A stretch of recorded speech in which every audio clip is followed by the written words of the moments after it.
Hi Tom, James here from TheWatfordWay. Congratulations on such a fantastic start to the season. In the past 2 years, it feels like it's been a bit of a whirlwind for you personally, both of you retiring from the professional game, taking charge of the 18s, to becoming interim Watford manager, and now obviously the full-time head coach. Have you taken the time to kind of sit back and assess the journey you've been on in the past 24 months or so?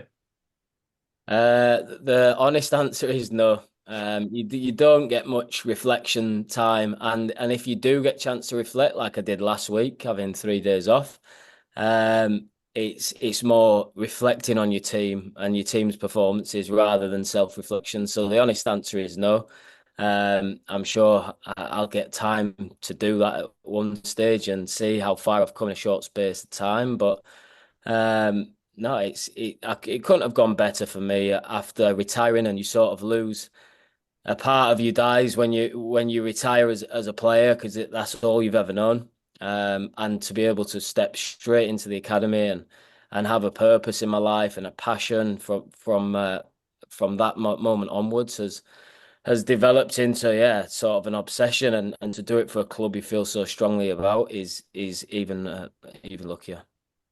We spoke to Scott Duxbury a few weeks ago about the targets and aspirations for this season, and he really said the only target he's set you personally is to bring the feel-good factor back to Watford. Now, do you think you've done that already? And in terms of footballing targets for the team this season, do you think the playoffs is a possibility, promotion is a possibility? What are the kind of internal targets for the team? And do you agree with Scott's comment in regards to making everyone feel good again? Yes, I think that's quite a good place to start. Get the feel good factor certainly around the stadium and with the fans, but at the training ground as well, and a real healthy environment for us to work in. And I feel like I've got that back. You can see the players are playing for the badge. They're desperate to win, and that's a good starting point. The For in a 46 game season, it's hard to say sort of where you, where you're going to finish because usually what people have spending and where you finished last year has a big take on that. Now I think we can overachieve our budget. I think we can overachieve on what we did last year.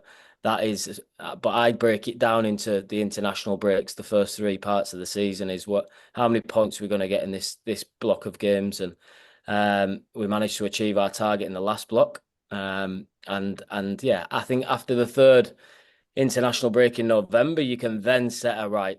I think this is a realistic target for us as a club for the rest of the season. What I will say is, if we had a target before the transfer window or midway through the transfer window, I think that could have possibly bumped up a little bit with how successful I feel we were in the last couple of weeks. Adding a little bit of pressure on myself there, but I feel like we have the squad and the coaching staff to really kick on now, and but for me, it'll be in blocks of international breaks until November where we can really set a right. I think this is a realistic goal for this team. Tom, Bernardo Silva spoke out in the press in recent days about the fixture congestion after our tie with Manchester City was announced. I believe we play them just 2 days after they face Arsenal in the Premier League, and he branded the fixture congestion as completely crazy. Do you agree with him in regards to the demands on players in the modern game? I'm sure you've seen some players come back from the international break this time round who are maybe more fatigued than usual. Is that something that you're concerned about?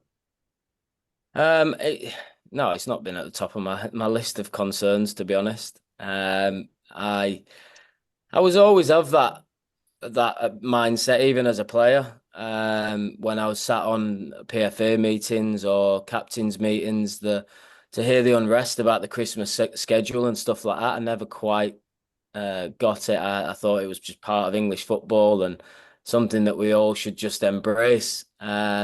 Listen, if we get into the realms of 10 hamstrings over Christmas, then they might have to look at it. But I don't think we're anywhere near that. It's to have the luxury of 25-man squads is I think that's the reason, so you can cope with these periods, and for me, yeah, I don't think I'll ever be a coach, or certainly not in the short term, to moan about how busy the schedules are. We've got 6 games in the next 23 days, and we find solutions and we embrace it. Thanks, Tom. All the best for tomorrow. Thanks.